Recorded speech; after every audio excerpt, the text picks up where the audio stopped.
Assalamualaikum warahmatullahi wabarakatuh. Saya Ovina Indah Safitri dari kelas 18A1, NIM 180205031.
Di sini saya akan menjelaskan tentang materi malformasi.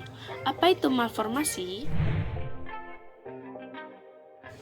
Malformasi adalah suatu proses kelainan yang disebabkan oleh kegagalan atau ketidaksempurnaan dari satu atau lebih proses embriogenesis yang menyebabkan terjadinya abortus, lahir mati, dan kematian segera setelah lahir. Yang selanjutnya yaitu jenis cacat lahir. Jenis cacat lahir ada dua. Yang pertama yaitu kecacatan struktural dan fungsi, dan yang kedua kecacatan metabolik. Kecacatan struktural dan fungsi terdiri dari cacat jantung, cacat syaraf, kelainan genital, bibir sumbing, dan cluffoot atau kaki berubah dari posisi normal. Kecacatan metabolik terdiri dari phenylalkton, urea atau tidak punya asam amino fenilalanin yang berfungsi memproduksi urin dan molekul UTA. Contoh penyakit kelainan metabolisme yaitu penyakit Tay Sachs atau penyakit fatal pada sistem syaraf yang disebabkan karena faktor keturunan berupa penimbunan gangliosida dan penyakit fenilketonuria atau kelainan genetika langka yang muncul sejak lahir dan di mana tubuh bisa melerai fenilalanin. Faktor terjadinya kecacatan yaitu usia ibu hamil lebih dari 35 tahun, rokok, konsumsi alkohol, vaksinasi selama hamil, dan mempunyai riwayat penyakit diabetes mellitus. Berikutnya yaitu resiko faktor abnormalitas kongenital. Yang pertama yaitu teratogenik. Teratogen adalah setiap faktor atau bahan yang bisa menyebabkan meningkatkan resiko suatu kelainan bawaan. Beberapa infeksi selama kehamilan yaitu sindroma rubella kongenital, infeksi toxoplasmosis pada ibu hamil, infeksi virus herpes genitalis pada ibu hamil, dan sindroma varicella kongenital. Fisik pada rahim. Jumlah cairan tubuhnya abnormal bisa menunjukkan adanya kelainan bawaan. Cairan ketuban yang terlalu sedikit bisa mempengaruhi pertumbuhan paru-paru dan anggota gerak tubuh, atau bisa menunjukkan adanya kelainan ginjal yang memperlambat pembentukan air kemih. Ketiga yaitu faktor gizi. Kekurangan asam folat bisa meningkatkan risiko terjadinya skena bifida atau kelainan tabung syaraf. Yang keempat yaitu faktor genetik dan kromosom. Gen adalah pembawa sifat individu yang terdapat di dalam kromosom setiap sel di dalam tubuh manusia. Jika satu gen hilang atau cacat, bisa terjadi kelainan bawaan.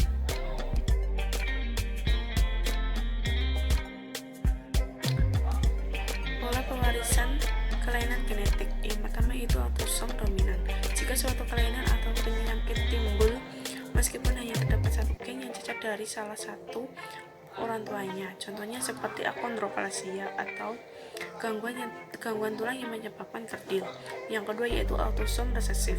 Jika untuk terjadinya suatu kelainan bawaan, diperlukan dua gen yang masing-masing berasal dari orang tuanya. Contohnya seperti penyakit Tay Sachs atau cystic fibrosis, atau lendir dalam tubuh menjadi lengket sehingga menyumbat saluran di dalam tubuh. Yang ketiga yaitu X-linked. Jika seorang anak laki yang mendapatkan kelainan dari gen yang berasal dari ibunya, maka keadaan disebut X-linked karena gen tersebut dibawa oleh kromosom X. Contohnya seperti hemofilia dan buta warna. Yang keempat yaitu X-linked adalah ayah menurunkan penyakitnya kepada anak laki. Anak perempuan hanya pembawa saja atau karir. Contohnya seperti infertilitas dan pigmentosa atau kelainan pada retina. Selanjutnya yaitu diagnosis. Selama menjalani perawatan prenatal, ada beberapa jenis tes yang ditawarkan kepada semua wanita hamil, yaitu tes screening, dan ada pula beberapa jenis tes yang ditawarkan hanya kepada wanita atau pasangan suami istri yang memiliki faktor risiko atau tes diagnosis. Tidak ada tes yang sempurna. Seorang bayi mungkin saja terlahir dengan kelainan bawaan meskipun hasilnya tesnya negatif. Jika tesnya memberikan hasil yang positif, biasanya diperlukan atau dilakukan tes lebih lanjut. Screening test. Tes screening dilakukan meskipun seorang wanita hamil tidak memiliki gejala maupun faktor risiko. Bila tes screening menunjukkan hasil positif, dianjurkan menjalani tes diagnosis.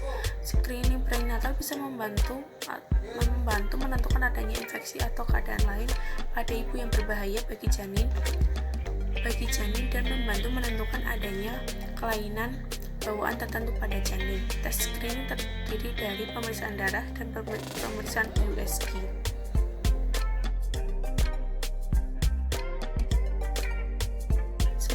Selanjutnya yaitu diagnostik tes. Tes diagnostik biasanya dilakukan jika tes screening memberikan hasil positif atau jika wanita hamil memiliki faktor risiko. Tes diagnosis terdiri dari amniocentesis, contoh Vilcorion, contoh darah janin, pemeriksaan USG yang lebih mendetail. Kelainan bawaan yang bisa diketahui melalui screening prenatal adalah defek tabung saraf atau spina bifida atau anencephalus, sindrom Down, kelainan kromosom lainnya.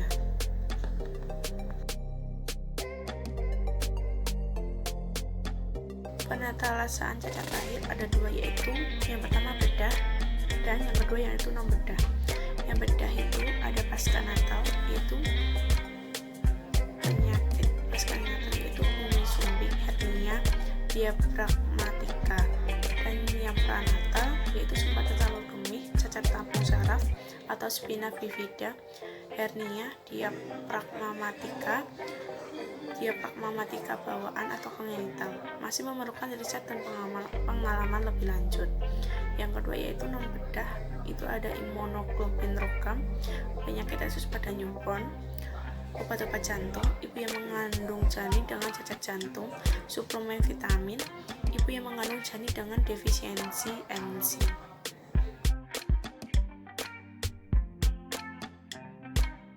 Atau cara mencegah cacat bawaan lahir.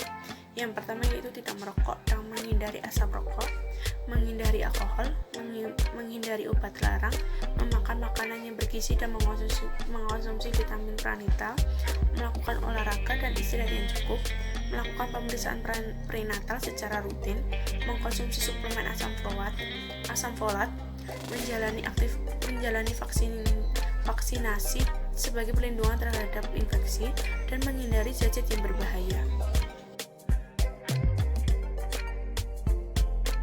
Vaccination atau vaksinasi membantu mencegah penyakit akibat infeksi. Meskipun semua vaksin aman diberikan pada masa hamil, tetapi akan lebih baik jika semua vaksin yang dibutuhkan telah dilaksanakan sebelum hamil. Seorang wanita sebaiknya menjalani vaksinasi sebagai berikut. Yang pertama yaitu minimal 3 bulan sebelum lahir, dan yang kedua minimal 1 bulan sebelum hamil, yaitu varicella atau cacar air, vaksin varicella atau cacar air. Yang ketiga yaitu aman diberikan pada saat hamil. Yang yaitu seperti booster tetanus difteri setiap 10 tahun yang berfungsi untuk mencegah kejang otot, penyakit pada hidung dan tenggorokan. Yang kedua yaitu vaksin hepatitis A, vaksin hepatitis B, vaksin influenza, vaksin pneumococcus. Beberapa contoh penyakit kongenital abnormalitas yang pertama yaitu celah bibir atau mulut sumbing. Bibir sumbing adalah suatu celah di antara bibir bagian atas dengan hidung. Terjadi jika selama masa perkembangan janin, jaringan mulut atau bibir tidak terbentuk sebagaimana mestinya. Yang kedua yaitu defek tabung saraf. Terjadi pada awal kehamilan dan terjadi pada kehamilan yaitu pada saat terbentuknya bakal otak dan korda spinalis. Bayi yang memiliki kelainan ini banyak yang meninggal di dalam kandungan atau meninggal segera setelah lahir. Dua macam defek tabung saraf yang paling sering ditemukan yaitu spina bifida dan anencephalus. Ketiga yaitu kelainan jantung. Kelainan jantung dibagi beberapa. Yang pertama yaitu defek septum, atrium, dan ventricle. Terdapat lubang pada dinding yang memisahkan jantung kiri dan kanan. Yang kedua yaitu patent ductus arteriosus atau terjadinya jika pembuluh darah yang penting pada sirkulasi janin ketika masih berada di dalam rahim setelah bayi lahir tidak menutup sebagaimana mestinya. Yang ketiga yaitu stenosis katup aorta atau pulmonalis atau penyempitan katup aorta atau katup pulmonalis. Yang keempat yaitu tetralogi Fallot atau terdirinya dari stenosis katup pulmonalis, defek septum ventrikel, transposisi arteri besar, dan hipotrofi ventrikel kanan.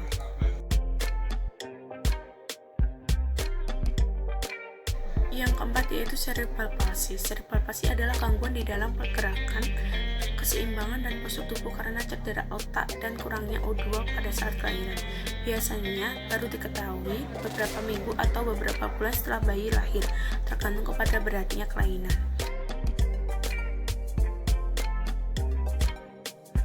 Yang kelima yaitu clubfoot, sekumpulan kelainan struktur pada kaki dan pergelangan kaki di mana terjadinya kelainan pada pembentukan tulang, sendi, otot, dan pembuluh darah.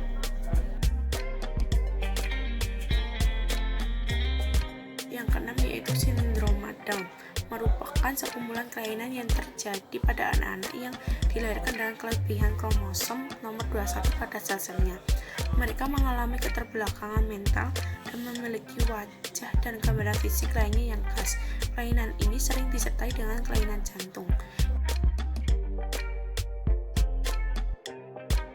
Yaitu phenylketonuria, merupakan suatu penyakit yang mempengaruhi pengolahan protein oleh tubuh dan bisa menyebabkan keterbelakangan mental. Bayi yang terlahir dengan keadaan phenylketonuria tampak normal, tetapi jika tidak diobati, mereka akan mengalami gangguan perkembangan yang baru terlihat ketika usianya mencapai 1 tahun. Demikian video dari saya. Bila ada salah kata, saya minta maaf yang sebesar-besarnya. Jangan lupa like, comment, and subscribe. Makasih. Yaitu faktor gizi. Kekurangan asam folat bisa meningkatkan risiko terjadinya spina bifida.